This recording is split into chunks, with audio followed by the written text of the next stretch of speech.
Lee, here we are after Dundee game at Ibrox, 3-0 win. I've got to say I found it today a very odd day. Jack Butland hardly had a goal to save, but I was still incredibly nervous. I think more than a few of us had an eye on the game that was going on at Tynecastle. A lot of tension in the stands in the first half. It wasn't a great game, was it? It wasn't. I think Dundee came with a very obvious game plan. They got themselves up the park a couple of times in the first 15 minutes, but it was almost as if they realised that we were maybe going to struggle to break them down a little bit, and they just regressed into their shell. They very much had 10 men behind the ball for a lot of it, and we did struggle to create a lot. As you say, it wasn't great in the first half. I think it was a moment of quality from Scove Olsen when he puts in that great cross for Chuck Wane, as I'm reliably informed it's pronounced, to head us in front, unfortunately ruled out for offside. And apart from an acrobatic effort from Fernandes, who seems to be our most dangerous player in the box at the moment, there wasn't a lot to shout about in the first 45. There actually was an offside goal from Tocci, as I'll call him, and that was then followed by a pitch invader who initially got a bit of a welcome, but I think he overstayed his welcome and didn't quite realise. So I don't know whether he'll be in the cell just now, whether they'll let him home. But we did start to come into the game a wee bit in the final 10 minutes or so of the first half, and then had a good start for the second half, where there was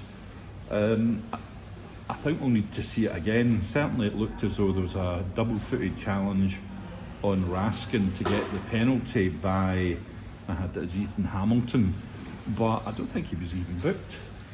Yeah, I mean, I think first of all it's a penalty, and it's one of those ones there. Referees will sometimes not give it because you get the shot away, but my thought process has always been, well, if that had happened in the middle of the park, it's a foul. Like, Raskin puts his foot through the ball, Dundee defender, I'll take your word for it if you tell me it's Hamilton. I'm not so sure myself. But it's a Stonewall penalty. I was shouting for it as soon as it happened. Stonewall penalty. Didn't really expect us to get it, given who the referee was, but Tavernier steps up with his 100th league goal for the club. It's just incredible. Great finish, and it was a perfect way to start the second half. Actually, it felt like we kind of needed that, and we would then kick on. Maybe it didn't quite play out like that, but certainly we deserved to be ahead. The referee today, as you say, Mr. Clancy, or Monsignor Clancy, as some of us have named him. I thought he let Dundee away with a fair bit, particularly in the first half, and then obviously with the start of the game, where it kicked off 5 minutes late because there was a conversation, which meant that the VAR was not in use at that point. Whether it eventually came back or whether it was used properly is another question, but another wee question mark against technology. The two new debutants were both subbed a bit. I think I've got it down as 53, 54 minutes. How did you? I think certainly Tocci was sort of showed some touches, but how do you think the two of them did today? So I'd agree with you there. I thought Chuck Wane, he looked. A feature of his game seemed to be end the ball at his feet. He was driving forward. There was a point in that in the first half, and I mentioned about the offside goal, and then Fernandes overhead. The other great chance in the first half was him driving through, and it's a really, really weak shot. I think he needs to kind of put his foot through it. What I would say is I felt like the pace of the game kind of caught him a little bit. So in those very quick interchanges in the middle of the park, he was caught on the ball in quick succession 2 or 3 times. I think that comes with, you can see he's a technically good player. He's an absolute unit of a boy. And that will come, the pace of the game. I think the pace of the game up here can catch a few players out. He does look like he's going to be a real asset. And the biggest pleasing thing for me is that he now gives us a bit of competition in that area of the pitch. I mean, we've seen how Dio reacted to being dropped at Parkhead. He then came on, done really well in the second half, and then has put in some really good displays. And he was a guy who I'd maybe been thinking needed, dropped. So that's been really positive. And I think as well, Scove Olsen looks a real class act. You know, yes, it was in flashes today. He put in a couple of really good corners, a couple of dead balls. He puts in that cross for the aforementioned offside goal, but you can see he's a really classy player, and I loved that he done the dirty side of the game as well. He worked back really, really well. You know, there was a couple of times he found himself in his own third where he's tracked back his runner, and you know, I asked the manager there, because we did notice just below us that he was absolutely roasting a couple of them in the second half for their lack of work rate. Gassama being one of them, and you know, guys like Gassama are going to need to realise if they don't put the effort in, you know, you've got real quality in Scove Olsen to come in and take your place, and so they're all going to need to step up now. Well, that goal from Gassama was an absolute belter to finish us off. Danilo got the third goal, the second goal, but the second of three. I was almost thinking to myself, Danilo's on the ball, he's going to get past his man and then just, you know, do a pass back to their keeper, but he got off today. In terms of up front, we do have some options, you know, Chermiti, Majowski, etc., but people are still crying out, I think, for an old-fashioned number 9, aren't they? Yeah, and I mean, I think for me, the last time we spoke, we said exactly that. I think one of my main priorities for the window was to get in a proper goal scorer. Chermiti, albeit, has surprised a few of us with his performances, albeit I don't ever see him being a prolific goal scorer. I think he's got a bit more to his game in terms of bringing other players in, you know, work rate, holding the ball in. I don't think he's ever going to be that penalty box striker. Danilo, for all, I mean, he takes his goal well today, as you rightly say about him passing it back to the keeper. Maybe a wee bit harsh, but he passed it into the corner, and he's not the type of guy that's going to put his foot through it. I don't see it with Majowski, unfortunately, and I hate to criticise after we've had a really good win and there's a real feel-good factor, but he hasn't done it for me since he's come in. A couple of very, very small flashes. I know he scored a hat-trick against lower league opposition. For me, I think it's a priority. Does it need to be that one of them needs to go out? Who knows? But yeah, I think if we can sign a striker, a proper goal scorer, then this window, you know, on paper certainly looks like one of our better ones. I'm not going to sit and say it's, you know, the best window we've had, because I think these guys have still got to prove everything in our shirt. But certainly on paper it looks like a good window, but if we can get that striker over the line, I think it's still a priority. And also today, just to go off today, we saw Tav score from the penalty spot. Some of us have made a few quid off of Tav over the years, being first to score or scoring from the spot and whatever.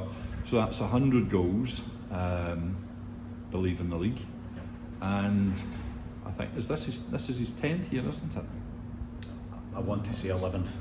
Could be 10th or 11th season. Yeah, I want to say his 11th season, but we'll check. So he's seen a lot in his time here. He's seen the good times, the bad times. He's been a bit of the club's history. You know, he's captained us to 55. He read a lesson at Walter's funeral.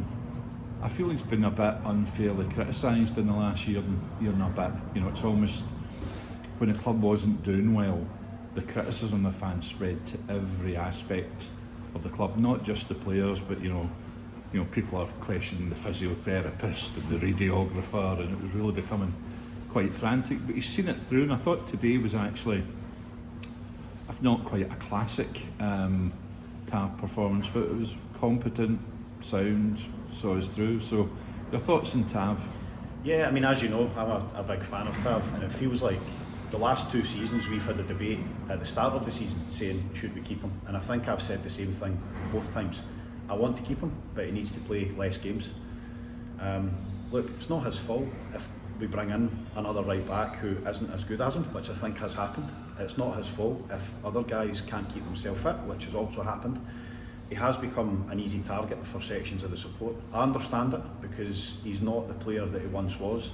But what you can say is he gives you absolutely everything. As you say, he was good today. I felt like he was a bit more exposed when Gassama came on, because his work rate didn't match that of Scove Olsen, and you can then see where he can get a little bit caught out. There was a point in the second half where Dundee probably had about a 5-minute spell, and it wasn't really a spell on our goal.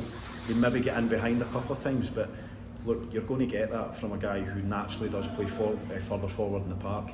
he stepped up again today when it was a nervy game. It was a game where you thought, where's the goal coming from? Yep, it's a penalty, but you've still got to score them. He stands up and scores again. And listening to him there, you know, I've been saying to a lot of people, I want us to win this league, just for me and for you and every other Rangers fan, because I want us to have that success for us, but I'd really love us to win it for him. I think it'd be a great way for him to maybe sign off in his time at Rangers, if he is going to sign off at the end of this season, but I'd love us to win it for him. And considering everything that we've been through this season, it would be a great turnaround.